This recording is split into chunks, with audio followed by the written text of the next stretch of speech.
Solidus did nothing wrong.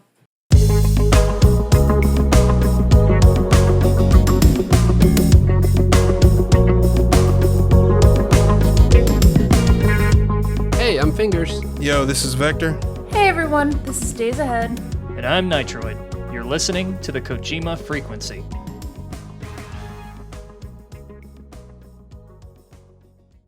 No, he didn't, and neither did Ocelot. I mean, or he Liquid. did a few things wrong. Okay, yeah, the whole child soldier thing and putting gunpowder in the kid's scrambled eggs, that's bad. But he might... What if he just thought it was pepper? Just grabbed the wrong bottle. But at least on Dr. Seuss Day, he put a little green in the eggs and gave him green eggs and ham with a little gunpowder.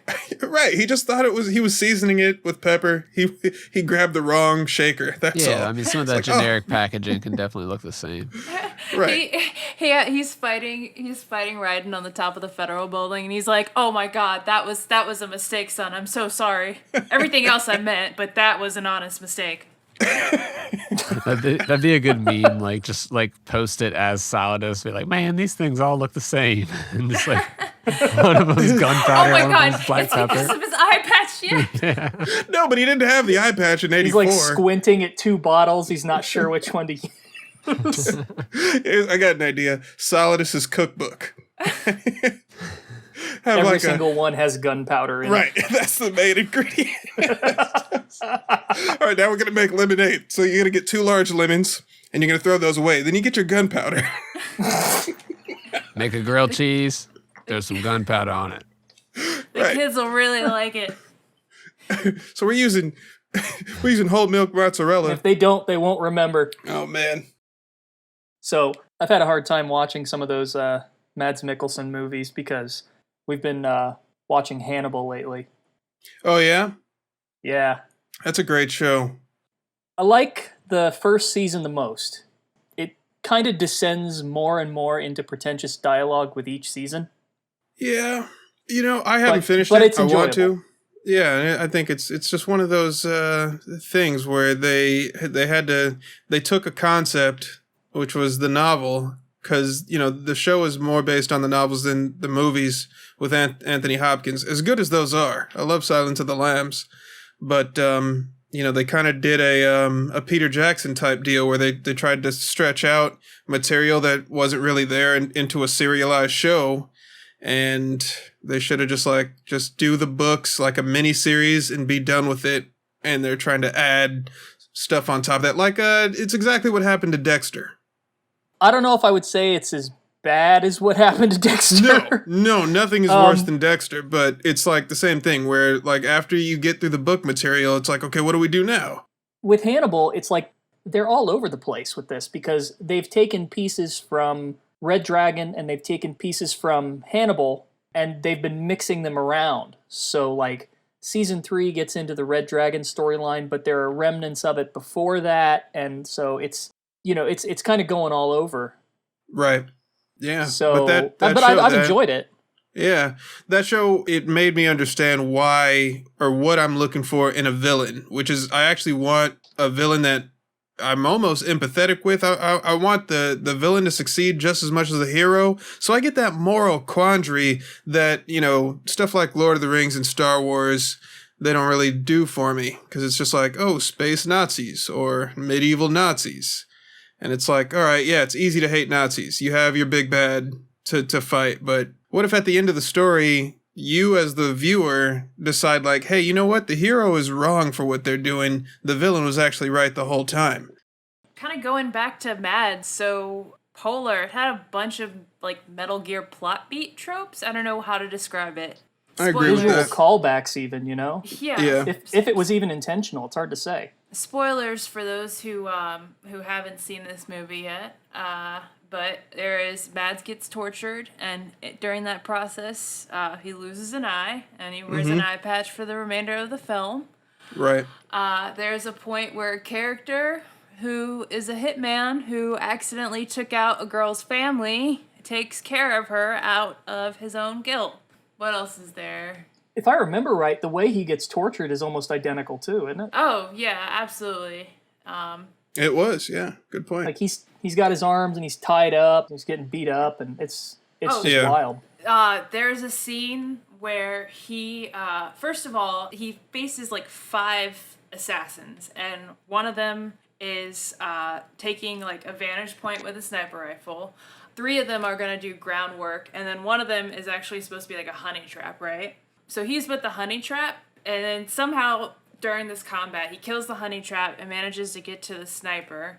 And it gets to the point where it's like a one-on-one showdown between him and like a final assassin. Okay, sorry, I should back up. First of all, he holds up a sniper. So that's one trope, right? Yeah. And then he gets the sniper, he uses it to take out all the assassins like but one, and then he can't find her. Like she's hiding somewhere. And he's like, don't be scared. That's when you hesitate. And you know how he finds her? First he finds her with like thermal technology. And then second, he finds her with her breath coming out of like a corner, and he sees her and he shoots through a fridge and he kills her. Honestly, when it got to that point, I was waiting for him to like pull out an Akita and like just kill someone like that. So I gotta ask, is Polar the ideal Metal Gear movie? No. Maybe Ideal? Okay, maybe ideal is the wrong word, but Good? Also, maybe no. that's as close to it being realized as anyone has done outside of like Escape from LA or New York.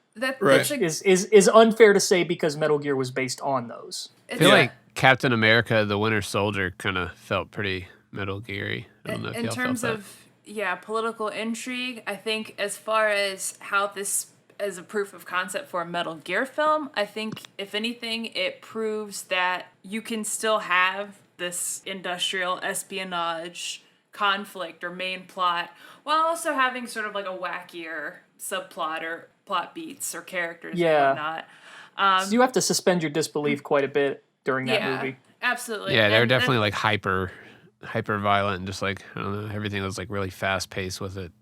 Well, it's based on a comic. Yeah, it's based off a comic, and I was thinking more so of like how like Cindy's boobs were like in every scene. You know, not that I don't like boobs. I just, you know, I hope that I'm not seeing like Meryl be a honey trap assassin or Sniper Wolf be a honey trap assassin. You mean like that picture that concept artist drew? We don't talk about that. Right. Okay. We're not going to bring that up. Good.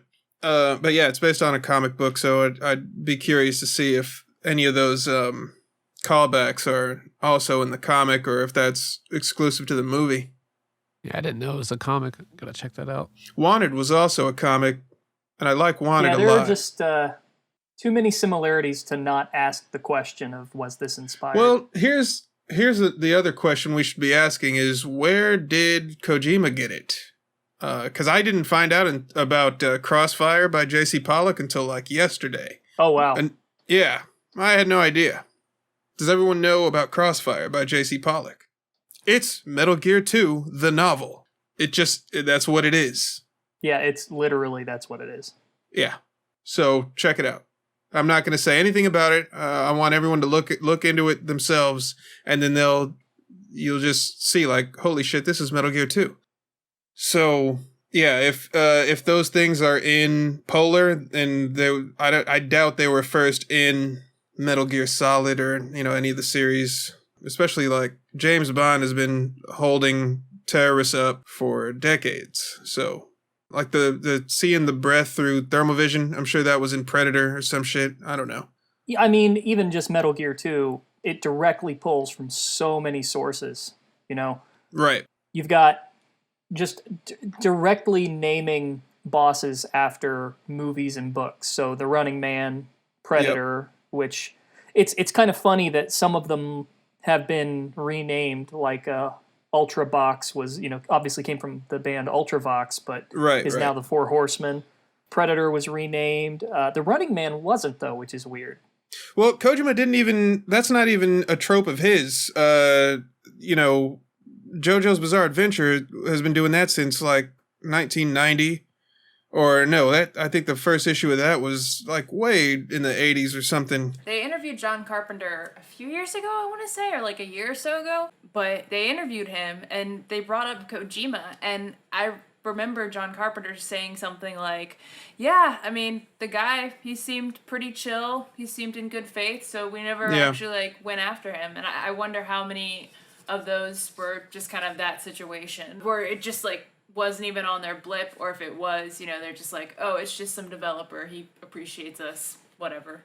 I'm going from memory here, so I don't know if I'm going to have this exactly right, but the studio wanted to sue Konami over Metal Gear Solid, and Carpenter stopped them because he had had a positive interaction with Kojima. And Carpenter is even quoted in a couple of Metal Gear materials saying that he's a fan of the game. So like when the Metal Gear Solid 2 premium package came out, I got one of those, and there's an art book in it, and it has some quotations from staff and other creators, and like there's a quote from Carpenter where he just kind of praises the game, and I think they did the same thing for MGS3 as well. But he's always been cool about it. Oh, good. Thanks, John. And it's funny in contrast to how he reacted to that one film, Lockout. I think that had, I haven't seen that one. I think it had like Guy Pearce in it, and it was basically like Snake Plissken in space. Okay. And I think they settled over that, but they they got hit hard by a lawsuit because it was basically just Escape from New York, but put it in space. Okay, cool. John Carpenter, big fan of They Live. Great movie. Oh yeah. The Thing is also classic. We're not going to talk about Ghosts of Mars though. Have you guys ever played the PlayStation 2, The Thing game? It's pretty good. Oh. Yes, I have played the PlayStation 2. The way you stopped, I was gonna bring up the PS2 game, but I feel like it's a game. It's not direct, not the worst, like canon sequel, isn't it? Yeah, it is. It's not the worst licensed video game ever made, but it's definitely a licensed video game. That generation had this like weird phase where they had these like alternative universe sequels to movies. Like there was The Thing, and then there was Scarface, where it was like Scarface lived the final encounter. Right. Oh, that game was badass. Help him get revenge. Yeah, no, it was great. And they reveal like that neither of them at the end of The Thing were The Thing, essentially, right? I can't finish that game because it's weird. But I'm sure that happens. That sounds like a great little twist. You know, another game that I'm playing right now that's weird. Paper Mario: The Origami King has one of like the worst battle systems I think I've ever seen in an RPG. Days, are you playing that? I haven't played it, but I had a friend stream it, and there's a lot of moments where he is like trying to do the puzzle phase in the first phase. That's and he just spends so much time. He like puts out some coins, spends some more time, puts out some coins. Yeah, it's just like I don't want to do that every turn. Like it's just like why? It's basically, if you haven't seen it, it's basically like a dartboard, and all the enemies land on it. There'll be like 6 enemies, and then they'll spread them out all across it. And so then there's rows, and then there'll be like columns as well. So you basically have to have them either lined up in one column, and like if there'll be 4 in a column, you can jump and kill them all. And it's basically like if you line them up properly, it's basically like an instant kill. Or you can do like a 2x2 row column, and then you can hammer them. But it's just like the worst system I've ever played in an RPG, and I don't think I'm gonna finish the game. It reminds me of, have you ever had like a decoder ring as a kid? And you had to like... Yeah, oh, the decoder ring, yeah. Line that... Don't forget to drink your Ovaltine. But I will say, I do like the little like toads in the background. Yeah, I love that. That's great. There's like, the battle music is very like Persona-esque, and one of the toads can say like, oh, they'll never see it coming. And I like the rhythmic timing, like the classic, Mario RPG, you hit the button when you're jumping on them, and then you gotta time the hammer swing a little bit, and that's all great, but having to do this slider bullshit it's the worst. See, now Mario RPG, that's a classic to me, and I keep hoping that they'll properly revisit that. Not like Mario and Luigi RPG, or as they call it in Japan. What do they call it here? Like Superstar Saga or something. Yeah, those games. There's like essentially Mario RPG branched off in two directions, and you have the Mario and Luigi games, and then you have the Paper series. And then they did like one crossover. And I want them to like go back to the original Mario RPG and maybe do like a modern take on that. It's like, this is close to it, but it's just this thing with the battle system is stupid.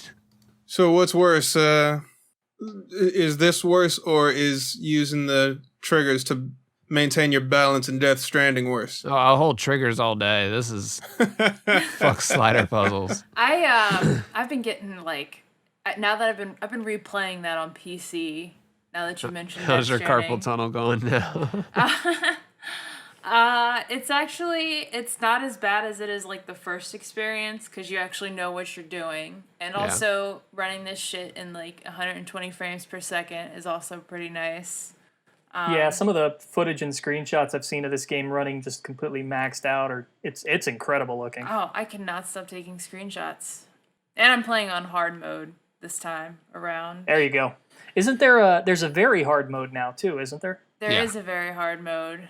I have no way to play it on PC currently. My computer is like a MacBook from 2014, so that's not going to happen. No worries. I'll play it for everybody spiritually, except for you, Vector. I don't want to put you through that. In addition to that, I've also been like digging a little bit into Zone of the Enders 2 Mars VR. Now that is a good time. Yeah, that was a way better experience than I expected.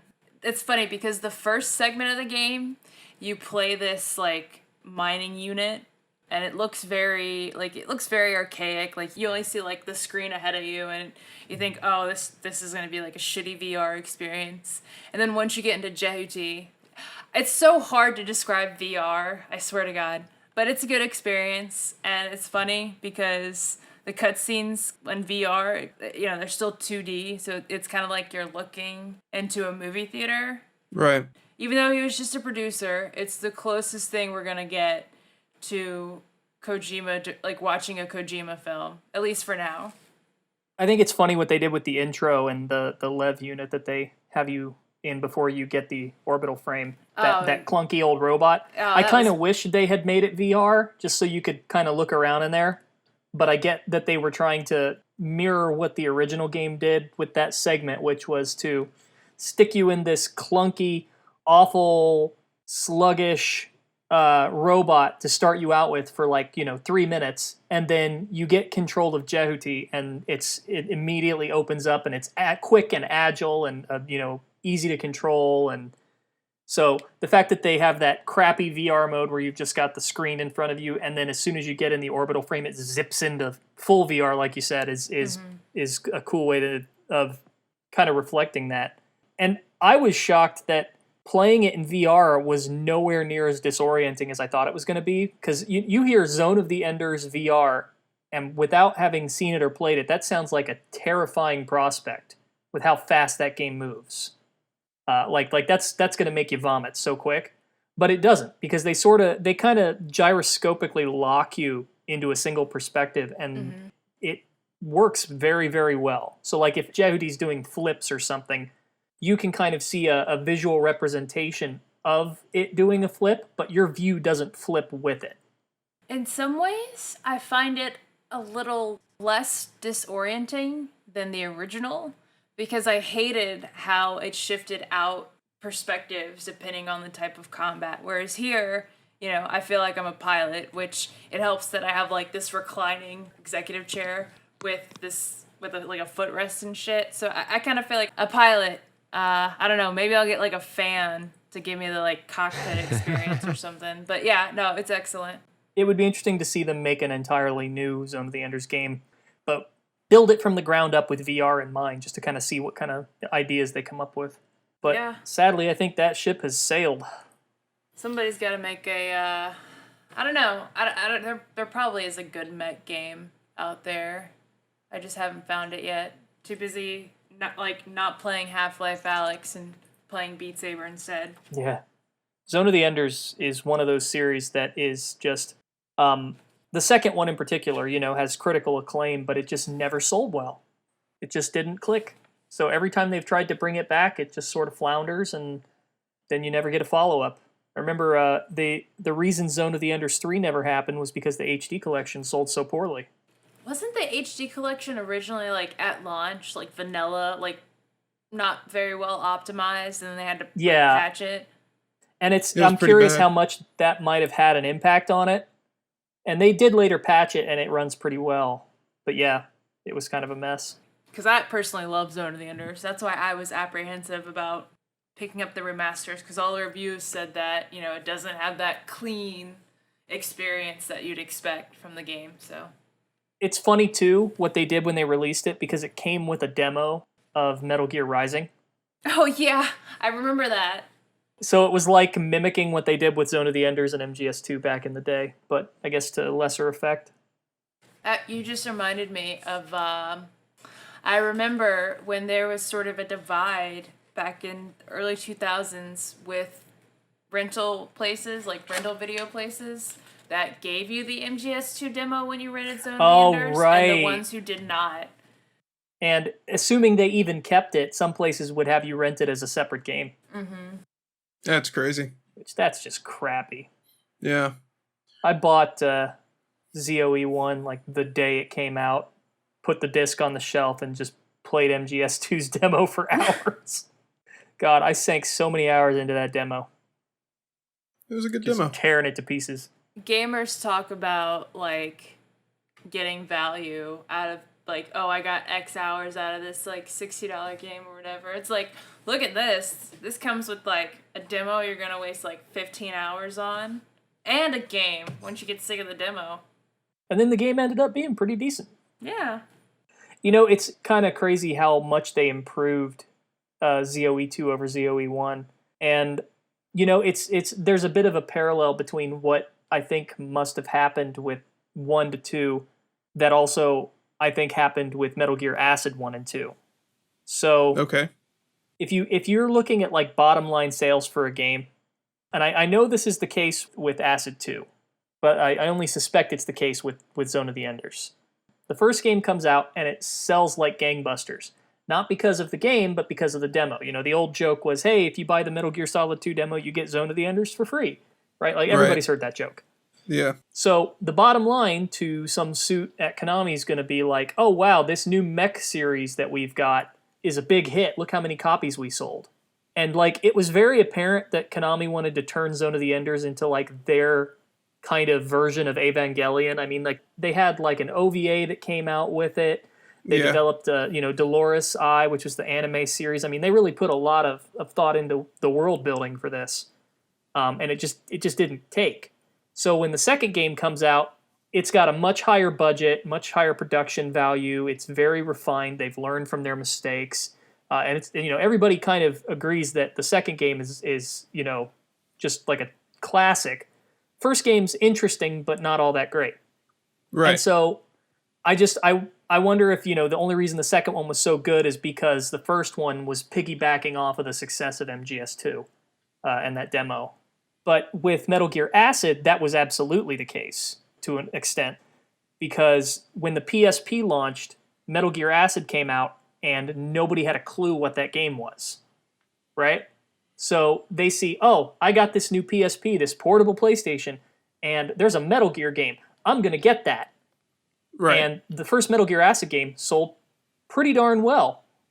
But it was because nobody really knew what they were getting into. They get into it and they're like, wait a minute, what is this card game? Like, what's going on here? And so on paper, Metal Gear Acid sells well. And Ryan Payton has talked about this a little bit, and he was a community manager for Kojima Productions at the time. I'm trying to remember, I think it was on an episode of Retronauts that he talked about this, but I don't remember, so don't quote me on that. But he went into this a little bit about how Acid 2 didn't sell hardly any copies at all, because by that time, the jig was up, and people knew what it was. I just cannot imagine you being so stupid that you go to buy a PSP game or any game, and you don't look at the back of the box, look at a single screenshot. Like if I were to Google search I don't have my copy of Acid on me, but if you just look at the back of the box, that doesn't make any sense to me. I know, but that's what happened. That doesn't compute. I know, it doesn't. And 2 was great. I'm wondering how much of that was correlated with, like, the popularity of the PSP between the 2 releases as well. Because I do remember at some point the PSP became a meme. It did, but by all measures, the PSP was a successful system. Yeah, no, I'm not trying to understate, what you were saying. But to that effect, yeah. I mean, even as a kid, I would look on the back of the box. Like, if I, as 11 years old, can know that, like, Chain of Memories is not going to be the same experience as Kingdom Hearts 1, I think exactly people can differentiate and delineate between Metal Gear Solid and Metal Gear Acid. Apparently they did not. That's too bad. Yeah, it says on the back of the box, it's like different card decks give you new abilities and actions unique to the theme of the deck. So I'm looking at the back of the box, and the text is really small. It almost is like designed for you to ignore it. So maybe they were like trying to trick people into thinking like, hey, it's an actual Metal Gear game. But that doesn't make any sense because it's like what the game is like before you play it, hopefully. I can't understand people who like go into a game shop and just pick up a game without knowing how it plays. Like even if I pre-order a game, like I remember being really cautious about the first Red Dead Redemption because I'm like, oh, I don't know if Rockstar is going to be able to pull this off, and they dropped the ball miserably with Red Dead Redemption 2. So but I learned my lesson. But it wasn't until the game came out where I was like, it was getting good reviews, and I was like, oh, okay, cool. I think I'll check this out. But it's weird that like, oh, here's the Metal Gear name on it. I mean, me, the fanboy I used to be, of course I'm going to buy it. And I've never played any of the Acid games, but I have multiple copies of them because I was that kind of person. And, that's different than being tricked into buying a game. That doesn't make any sense to me at all. And it's a shame that it wasn't kind of taken as it was intended because that is a creative game. And the first game is it can be a little janky. Maybe janky's the wrong word. It's very obtuse. It's unintuitive. Like you're just like, what am I supposed to do in this situation? Like, and nothing really works the way that you think it's going to. Yeah, it doesn't communicate well what you're supposed to do, and the pacing's all over the place. But the second one, again, once they had kind of gotten a higher production budget, they learned from their mistakes. The second one plays great. They've got a unique art style that they've worked into it. The game is more intuitive. It makes more sense. You never feel like you don't know what's supposed to happen or what you're supposed to do next. The pacing's far better, so the missions are more compact. It's more pick up and go, which seems like what they were intending in the first place. Apparently, it came with 3D glasses. It did. It came with they called it the Solid Eye in the U.S. just like they did with because it was. MGS4 was in development and was being advertised around the same time. Right. So it was called the Tobit Acid in Japan, and it inside was this little fold-out. The Japanese version had a higher quality one that came with it, but both of them were essentially these fold-out little things that you put over your PSP and you look through it, and it splits the image down the middle, and the game would take the gameplay and render it twice, one on each half of the screen. And it would look 3D. And then they also included like cutscenes from like MGS3 that were in 3D as well. So yeah, that's good stuff. Cool little idea. Yeah, it's I'm surprised that it didn't sell well. But then Portable Ops came and ate that game's lunch. Because that game sold like crazy once people were like, oh, look, it's a proper Metal Gear. And then we never got anything creative again. And Kojima Quote was unquote like, proper. Kojima was like, look, guys, this is Metal Gear Solid 5. And then Metal Gear Solid 5 was announced, and he's like, this is not Metal Gear Solid 5. Well, that was a Peace Walker. Yeah. Oh, sorry. Fuck, yeah. Oh, my God, sorry. Portable Ops, like...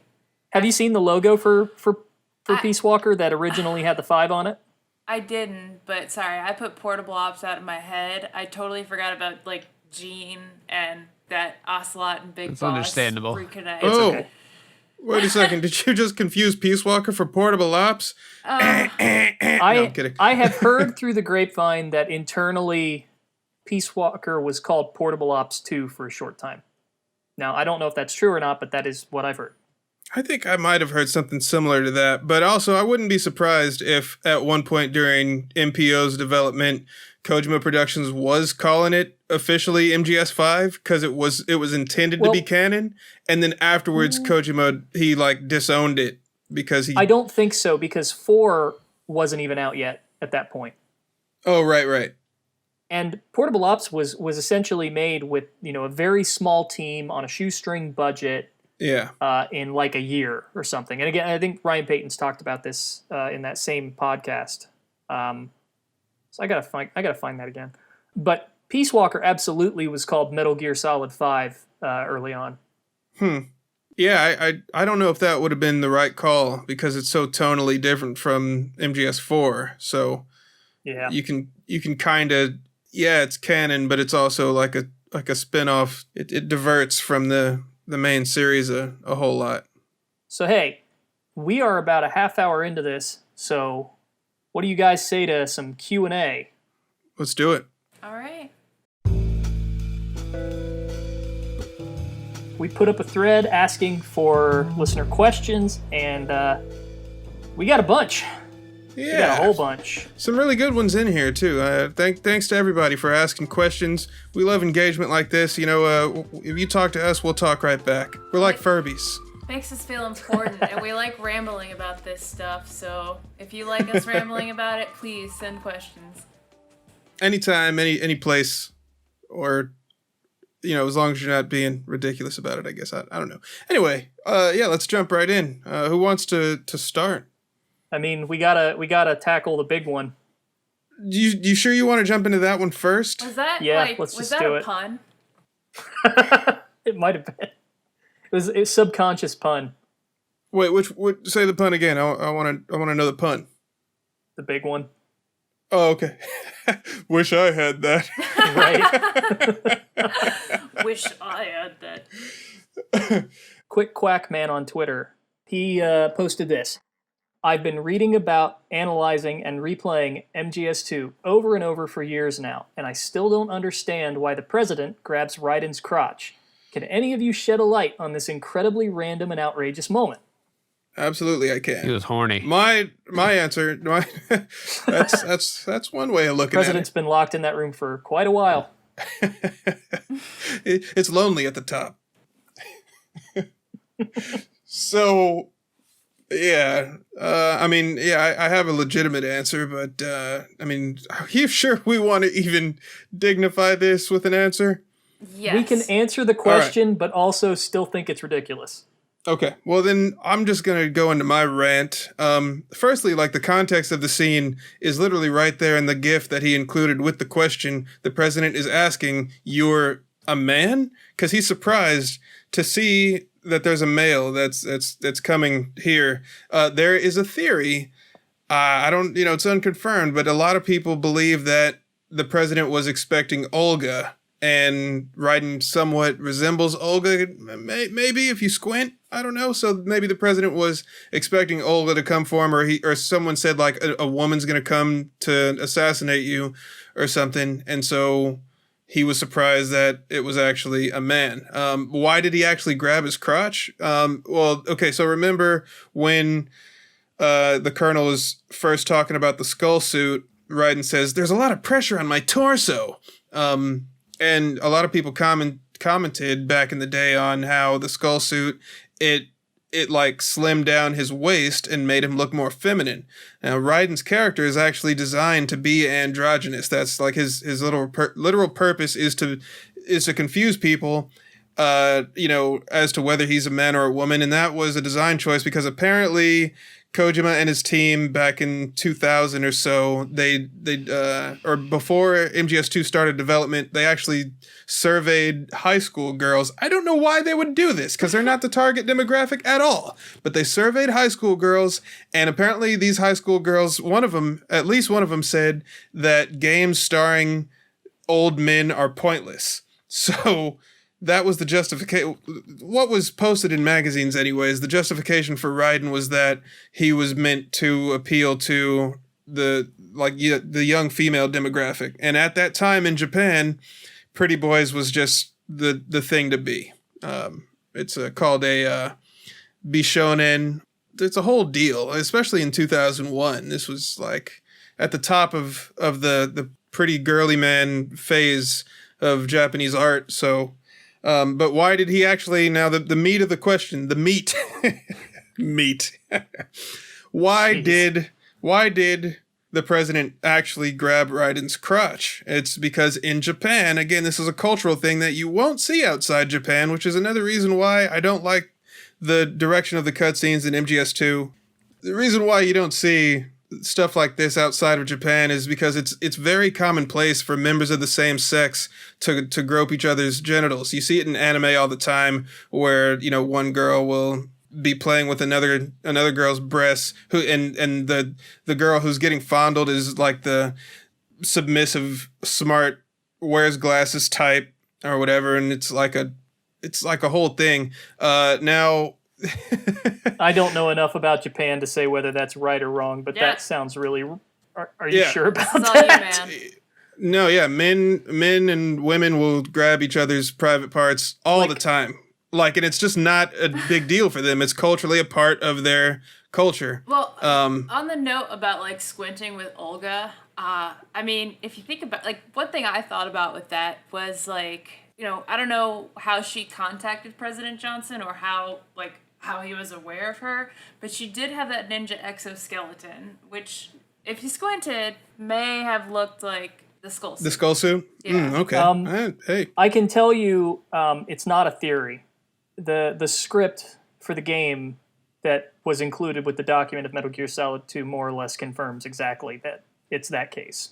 So the script confirms it, but the game does not. There's a lot of stuff in the script that isn't elaborated right. on in the game, but it quite clearly says, the president says, "You're a man," and then in parentheses it says, "It's not that woman," and then underneath it says, the president pulls his hand back, he realizes that Ryden is not a member / ninja of the Patriots. So he was aware that Olga was the ninja. Okay.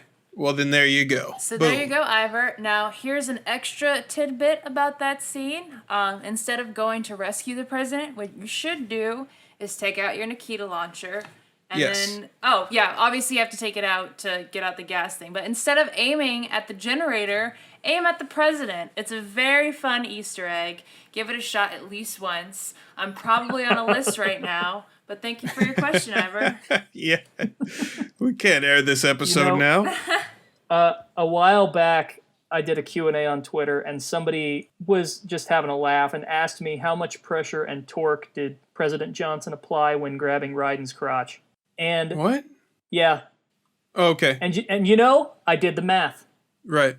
I did the math on this, and if someone wants to check this, please do and let me know. But it's there's no torque because he used an open hand, but given the average weight of an adult male arm, the speed of movement, and the distance his arm moved, you can estimate about 69 kilograms of force. And for reference, a boxer's punch is about 147, so that was a hard tag. That's old man grip right there. Yeah, he didn't pull that. Did you apply the combo multiplier for old man string? Plus the presidential bonus. Do you think he twiddled his fingers? The Lyndon Johnson bonus, as we call it, which is appropriate because his name is Johnson. Right. Living up to his namesake. Well, anyway, I hope that answers your question, Ivor, or Iver. I'm not sure how to pronounce your name, but he grabbed his crotch because It's Quick Quackman. Quick Quackman, sorry. Yeah. Quick Quackman, he grabbed his crotch because he wasn't sure if he was a man or a woman. He literally says it in the script, in the scene of the GIF that you posted. So, and he does it pretty hard. I gotta wonder though, what would have Olga have done if it was her? Well, okay, so that was another thing I forgot to mention. Another reason why he grabs Ryden's crotch, it's plot armor. Like, if it was a woman, he wouldn't have done that. But, even though there's plenty of, sexual harassment throughout the Metal Gear series and other Kojima games, the reason why he was able to do it in that cutscene is because it was actually two males, but it would have been different if it was Olga. So Question number 2. Let's see what we got here, because there's a lot. Do you have one that you'd like to answer? Does anybody else have one before I go? Yeah. I feel like I just went on a whole tirade. Yeah, we can do Dylan's. He had a couple, actually. So Dylan Belcher, did I pronounce that right? I hope so. He asked, which one would you say contains the most vital and pivotal scenes that convey the true anti-war message of MGS? So, what is the best example of Kojima really pushing that anti-war message? The obvious answer for me is the opening of MGS4. Yeah? That I thought that was, say what you will about the rest of the game, but that was a very powerful intro, especially with the love theme playing behind that whole scene, and David Hayter's delivery of that war has changed thing, that speech. I thought that was really well done. So for me, that really hammers the point home. I've got 2 picks.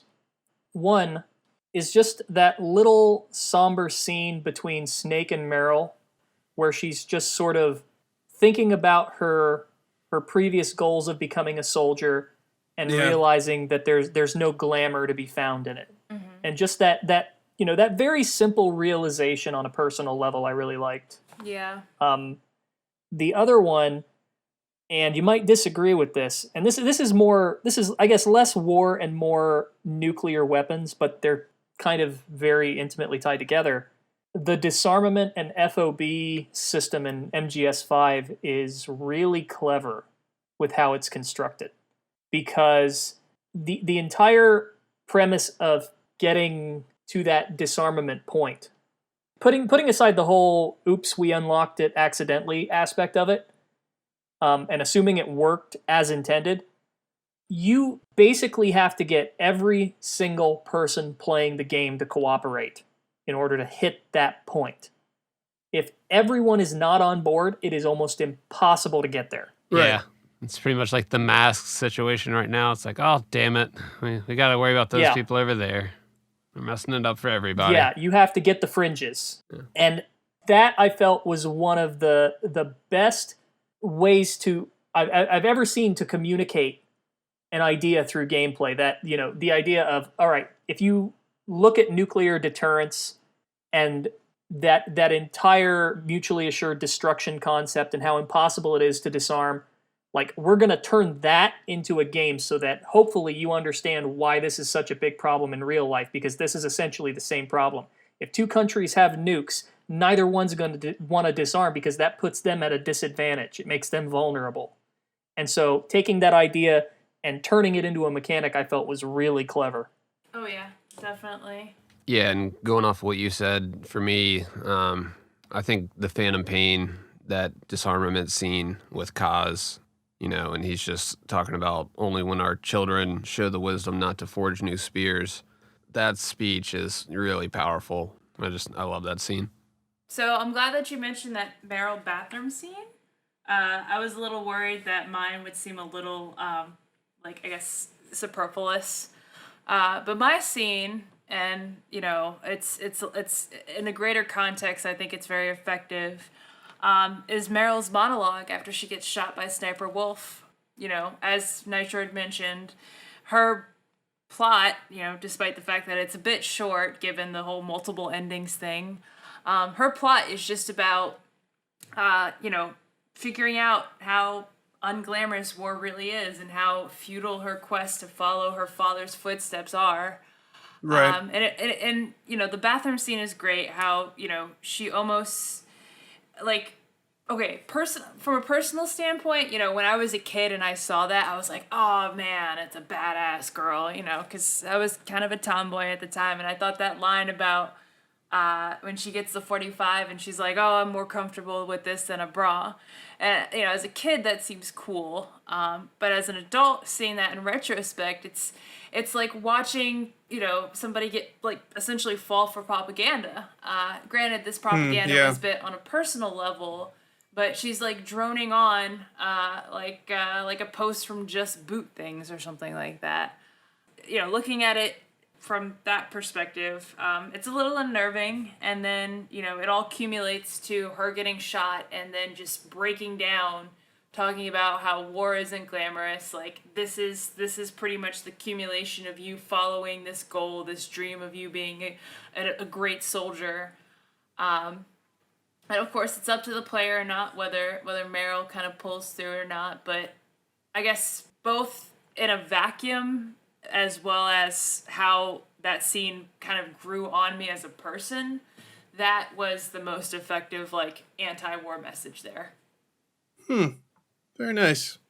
Yeah, that was a great scene. So I'm wondering if the question is more like which game is like most successful at conveying the anti-war message, or if he's talking about individual scenes. I'm not sure.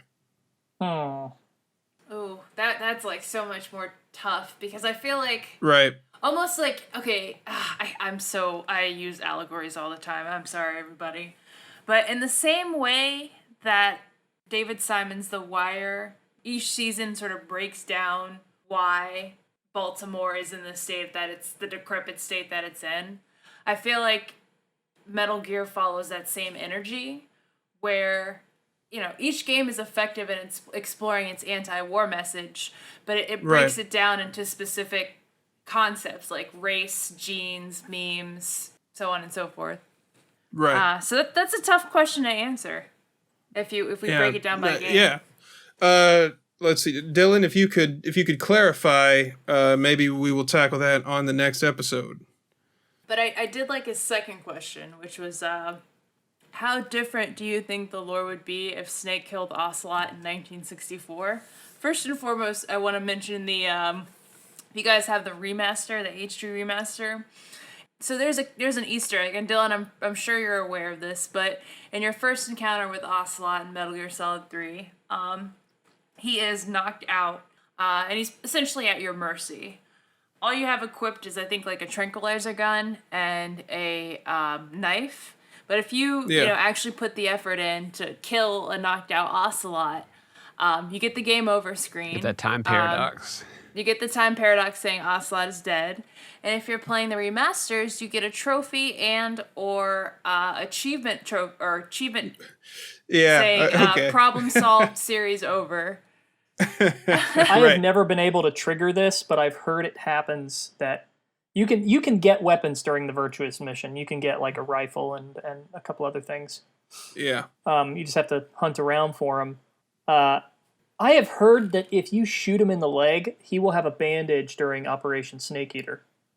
But I've never been able to get it to work. Unless a data miner found the texture, I don't buy it. If somebody could either prove that or correct me, I would really appreciate it. But I've never been able to verify it.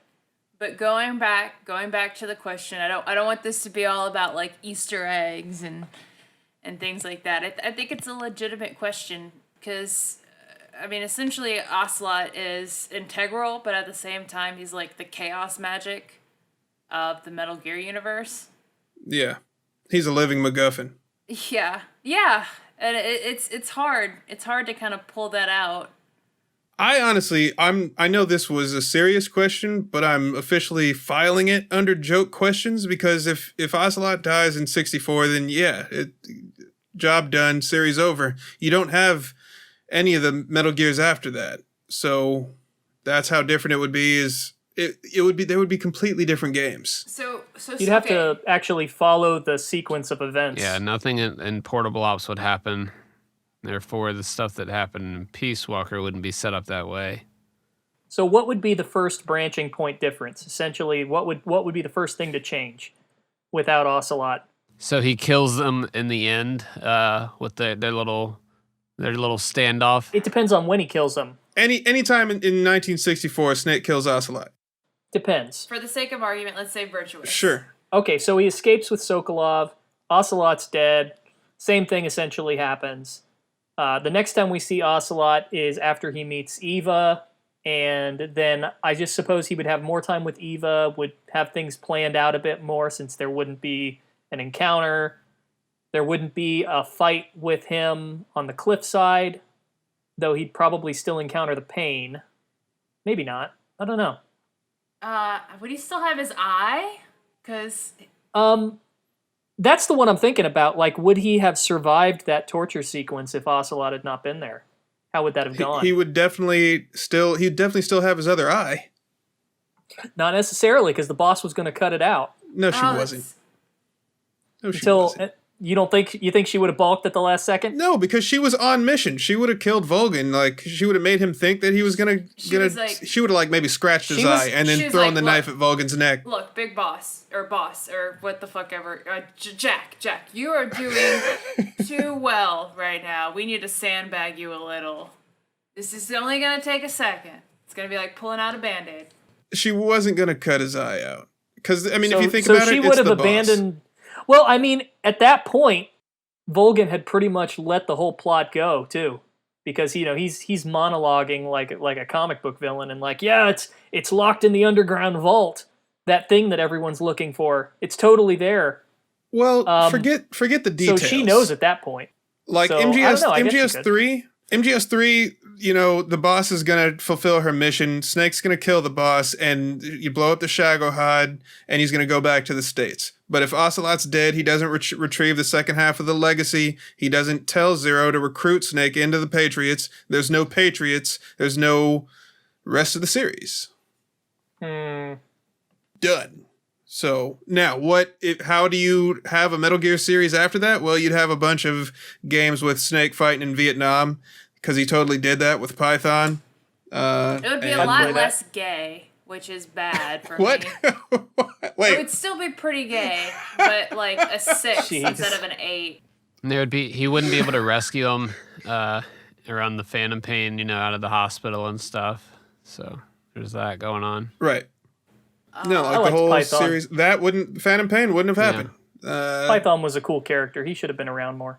Yeah, Big Boss would have died. Freeze. Big Boss would have died during that scene, pretty much. Yeah, but how comprehensive and dangerous would Big Boss have been at that point? Like, Big Boss doesn't form MSF without being first a member of the Patriots, so he would have kept being he would have been a member of the U.S. military. Yeah. He would have just kept wandering around, doing shit.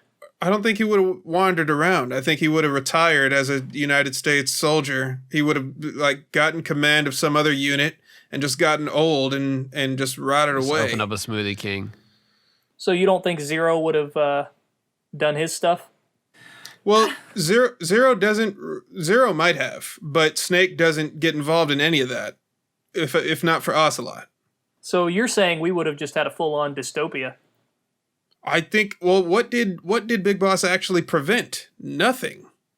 The GW and John Doe and all those AIs, they still took over the planet and did their information control. Right, but here's the point. Big Boss might not have done much to stop that, but Solid Snake did. Right. Yes. So we get no Solid Snake without Big Boss. Yeah. So. And Zero rules the world. Well, you're also asking, like, whether we like it or not, Ocelot was a huge influence in building sort of that foundation and quote-unquote the company culture of the Patriots. So I wonder how their approach would have been to these conflicts without Ocelot's influence. Now, granted, Major Tom probably would have still had, his own theories and philosophies that led to GW. I would wonder how each individual, micro approach would have been changed. Skullface would have still done his shit because he was upset about Operation Snake Eater. Yep, that is true. But again, there would be, Big Boss would not have been in that hospital in Cyprus. Neither would Venom wouldn't be there because there'd be no MSF. He doesn't go to that hospital without being without MSF. And so Kaz never gets played like a damn fiddle, so he's not. Kaz would open a Hardee's. Yeah. See, that's the biggest crime. Damn it, Dylan! You wound up getting us talking about this stuff. Now I'm just good hungry job. and I want a smoothie. So let's move on. Okay, yeah. Oh man. Good question, Dylan. Keep them coming. We can save some more of these questions for next time too. Yeah, we're approaching. We've just passed an hour, so if people want to keep going, we did have the Xbox showcase this past week. That was not too interesting. I saw the Halo footage, and that was about it. Yeah. I saw the Fable trailer, and that was like, oh, this would have been funny in like 2003. I saw the Brute memes. I don't get what people are so up in arms about. I don't know either. I think it looks good. It reminds me of, y'all remember Drake Face? When, like, the Uncharted 2 trailer, I think it was Uncharted 2, like, his texture faded out for, like, a split second, and yet it's stuck in eternity. Something just hits the human brain a certain way, right? Collectively, and everybody reacts the same way. Yeah, I think the alien designs in like the facial designs aren't very good, but that's how brutes look. Elites are even worse. So yeah, they're definitely going for that same style. Well, a lot of people are also complaining. They're saying it's not as detailed as it should be for a new Halo game, and not for like an Xbox. Here's what people don't understand. And people are dumb. And we've talked about this before where like people are demanding, again, they're demanding better graphics. They want their games to look like movies because they're getting so lazy they don't even want to play games anymore. They just want to watch them. But what people don't understand. Everybody wants every game to look like The Last of Us 2. Right. As if that's the standard, right? Here's what people don't understand about Halo Infinite is that the number of polygons on those weapon models are like 3 to 5 times higher than any previous Halo game. And you can see it just in the lighting.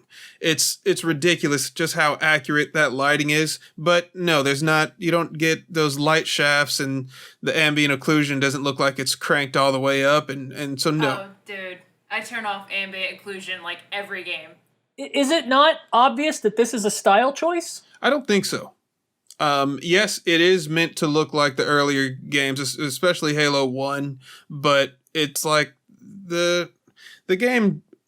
I think Digital Foundry, they did a reaction, and the thing that's holding Halo Infinite back is that it was originally designed as an Xbox One title, and so there's a lot of there's just a lot of bottlenecks that are built into it because it was designed for a weaker 2 teraflop system, and so everyone's mad like 12 teraflops for this. And everybody cares about the flops, but how many people can actually, explain what a floating point operation is? Exactly. Yeah. You know what this reminds me of? What? I know it's not completely analogous, but it reminds me of the conversation, or rather the nonstop bitching that happened after Wind Waker was originally revealed. Oh, yeah. Oh, man. And how it wasn't that Space World demo with, like, super high resolution Ocarina of Time style graphics, and everyone was like, what is this cartoon crap? Right. Not getting that, like, this was an intentional style choice. Yeah, people were definitely expecting, like, Twilight Princess to roll out, and then it was Wind Waker. It was just like, what the hell is this? And it's funny how that's flipped over time, because now, everybody kind of looks back on Twilight Princess and goes, it was okay. But Wind Waker is like the golden child. Yeah, no, I love Wind Waker. It was fun. Just kind of reminds me of that. Here's my problem. My problem with that Xbox showcase is that you got that Halo Infinite demo, and it's like, okay, cool, a game. I'm going to play it because it's going to come out on PC day one, and I'm a big Halo fan. It doesn't look like it's as fun as the Destiny series, which is ironic, but, I'm still going to play it because... I got major Destiny vibes from that trailer. Really? Yeah. Yeah, no numbers floating above people's heads, so... Yeah, that's true. But the problem with that whole showcase is just after that demo, you get an hour of CG trailers. No gameplay. All these announcements, nothing playable. And just like 3D renders of like the system itself, like distancing itself apart. That's one thing you got to give to Metal Gear, is that they've never gone that route. Every Metal Gear trailer has always been essentially in-engine and has shown some kind of gameplay, and they've never done the bullshit 3D rendered, pre-rendered trailer crap that everyone else does. Wasn't there, like, I remember, if I recall correctly, there was like some interview with Kojima or somebody at Kojima Productions, and they had talked about when the Metal Gear Solid 2 trailer had been released, and it had made waves. People were spending all day at E3 just rewatching it. And they got so many questions on how they pulled off the graphics in the game, to which the response was like, we actually toned down the fidelity so much that we kind of thought they were mediocre. Which is, it's like a marketing buzzword lie. They did the same thing with PT. Yeah, like, no, you didn't. Yeah. No, you didn't lower the fidelity. I think The hell? I remember Kojima talking about this a bit when they were trying to make Metal Gear Solid 2 look as impressive as they could. And he was really worried, like, oh no, like, we don't know what everyone else is going to show off. We don't know what the benchmark is. And he was, if I remember right, he was worried about what Square was going to show off. Like, how's Final Fantasy X going to look? Right. And then, MGS2 gets shown off and it just shoots past everybody by like a mile. Yeah. So, look, I agree. Like, the fact that the Metal Gear Solid trailers and Death Stranding, except for, actually, the very first Death Stranding trailer was rendered in real time, but they didn't have an engine at that point, supposedly. Right. But, Kojima he only does trailers in engine, but he still markets his games more as movies than as games, which is why we didn't see actual gameplay for Death Stranding until really close before that game came out. MGS4. But then in Metal Gear, you've got gameplay footage, and essentially all of them except that, I think what you were about to say, that first MGS4 trailer. Well, the first few MGS4 trailers were only just the cutscenes. Oh, you're right. You're right. Yeah. Now I remember. And when that first gameplay trailer came out, they actually got a lot of crap because people felt like the animations were unfinished. And to that point, that's actually one thing that Kojima actually regains a lot of respect from me, because he will prioritize how actual game feel versus, flashy animations or graphics. He knows when to tone down graphics so that the game actually will play better. Because the reason why people were complaining about those animations is because they don't realize that if everything is animation based, if your game is based around your animations, you get a Red Dead Redemption 2 situation where you have to wait 5 seconds for Arthur Morgan to line perfectly directly in front of the can of beans in front of you and add it to your inventory, and it just wastes another 12 hours of your life doing simple stuff. So yeah, the Metal Gear Solid games didn't do that, and I think that actually, I accidentally answered one of the Q&A questions, which was from Lulcilid at Lulcilid. He said under/overappreciated aspects of Kojima as a creator. I think an underappreciated aspect is the fact that he prioritizes gameplay when you actually play the game, but he still makes games that are not games. They're movies. If we're answering this question, I want to add in that he, a lot of the times when he gets these ideas that people kind of tout as being prophetic, oh wow, how did he predict this? He's not really predicting this, and this isn't a dig on him. This is something that I appreciate. I shouldn't say this as a for certain, because again, this is one of those I've heard through the grapevine sort of things. But he reads a lot of science papers and science journals, right? Which is how you get ideas like the white artificial blood from police knots, and then later on with Ryden, and like that. That is actually an established piece of technology from the 1980s in Japan. Right. It was called Fluosol. And so like he keeps his ear to the ground in science and technology. He reads philosophy books. These ideas are not necessarily his own invention. He's pulling from like established sources, and he's doing research, and he's just pulling from different places that other game creators might not normally. And so, okay, yeah, he's not being prophetic, but he is also, I think, very likely far more well-read than a lot of other game producers, and so that's something I appreciate. Yeah, I remember that surgeon, like, the human head transplant thing that, like, everybody's like, is this part of Metal Gear's promo? It's like, right. Where it's like, stop.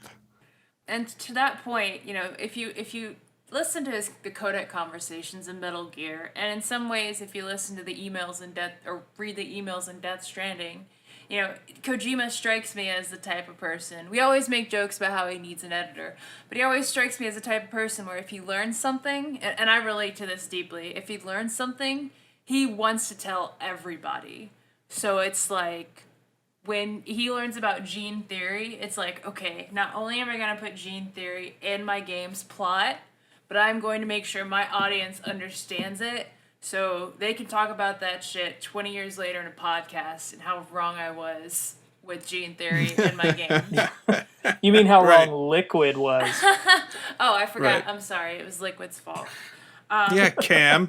But if we are Good gonna, job not paying attention, Cam Clark, in 9th grade biology. if we are gonna answer this question about, you know, what is over and underappreciated about Kojima as a creator, I think Tim Rogers mentioned this in his Death Stranding review. But everybody always talks about how his narratives are so wacky and things like that. And yeah, sure, they are wacky.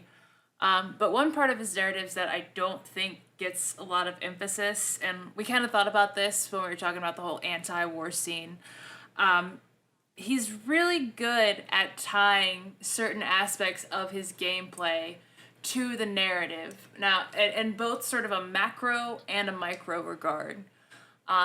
You know, and a good example of micro is Psycho Mantis. Like, if any other developer had made that character, you know, I'd imagine that the boss battle would be, it would still have some, you know, supernatural elements, but it wouldn't be out of the box. There, you know, they wouldn't do the whole controller switch.